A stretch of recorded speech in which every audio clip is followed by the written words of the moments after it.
Hi, Meryl. Hi, Paul. So, the theme for today's Education for Sustainability 101 video is water. Now, everyone knows that about 70% of the Earth's surface is covered in water, but did you know that 97% of the water on Earth is actually salty and it's found in the seas and oceans? That only leaves 3% fresh water that we can drink.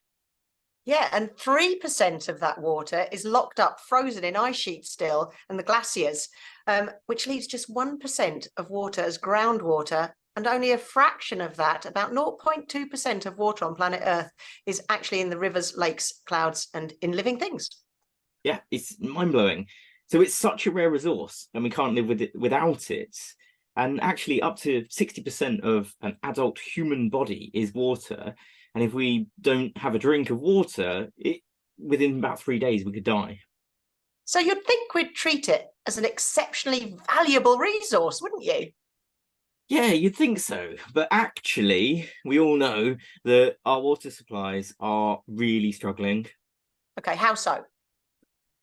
Well, that's what the water lessons focus on. So we have four big questions, and the first is, do we live on a blue planet? Well, that's simple. 71% of the Earth's surface is covered in water, so yes. Well, that's right, but it's actually far more complicated than that. So the lessons include some amazing resources from Earthwatch Education, from the Royal Society of Chemistry, from WWF, from Sea Shepherd and the Marine Conservation Society, as well as loads more.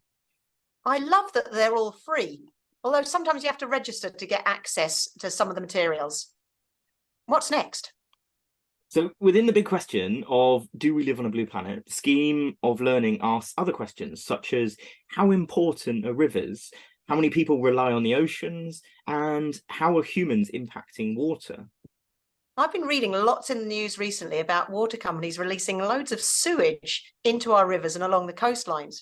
In 2022, there were more than 384,000 raw sewage discharges reported by water companies across England and Wales. Yeah, that's disgusting, especially if you're someone who likes to paddle in the sea or go for a wild swim. So it's also a disaster as well for all the freshwater ecosystems. And that's actually where the second big question comes in. So why are rivers polluted? Great. I feel like it's really important that young people understand these huge issues. It's everything from sewage control to farming practices. And one of the best school visits I ever took was to a sewage plant, and they used biodigesters to release gas, which was then used for fuel. Yeah, a visit to a sewage plant is definitely one of the recommendations for the further opportunities that we kind of point to, alongside something like a water audit for your home or school. It could be a trip to a local river, or it could be creating a model of the river basin. And what are the other two big questions? Well, the first one maybe then is, why is all the ice disappearing? And then another is, will we run out of water? Those are two really important questions for young people. We live on a rapidly changing planet, and global heating is causing our ice caps and glaciers to melt. And that's going to lead to sea level rises and less water from runoff for drinking supplies, sanitation, agriculture. The water system is one of the most important systems in the world. Yeah, and climate change is also causing long-term weather patterns to change, leading to increased droughts and also, though, flooding. And we can already start to measure the impacts, and they're predicted to continue to worsen until we stop emissions from the burning of fossil fuels. So it might be worthwhile for teachers to link up with their water companies, their local water companies, which might have some great resources to help teachers in the classroom, but can also send staff into schools or host visits to sites. We've been involved with Northumbria Water in the past. Yeah, then there's water charities, and maybe the one that's really exciting at the moment is River Action UK. But we also have things like Water Aid, or there's the Thames Festival Trust with the Rivers of Hope, or another one is Waterwise. And we've worked with the Tyne River Trust locally to study how healthy our rivers are in terms of water quality and ecology. Almost all regions would have similar organisations looking after their local waterways. So they're great opportunities for citizen science.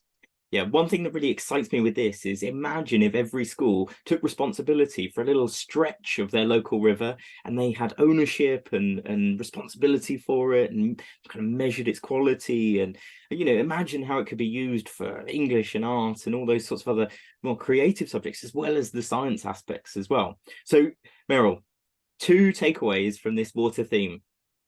That one's quite easy. Number one, take children to a local river or canal with an ecologist or hydrologist to study the waterway and catchment up close. You could be creative with something like the Rivers of Hope project, which we've done in the past.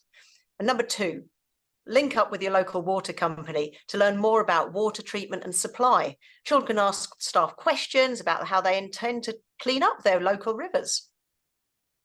This is great thinking, Meryl. So we're kind of encouraging that critical perspective from young people to maybe promote change and to explore other opportunities. So thank you so much, Meryl.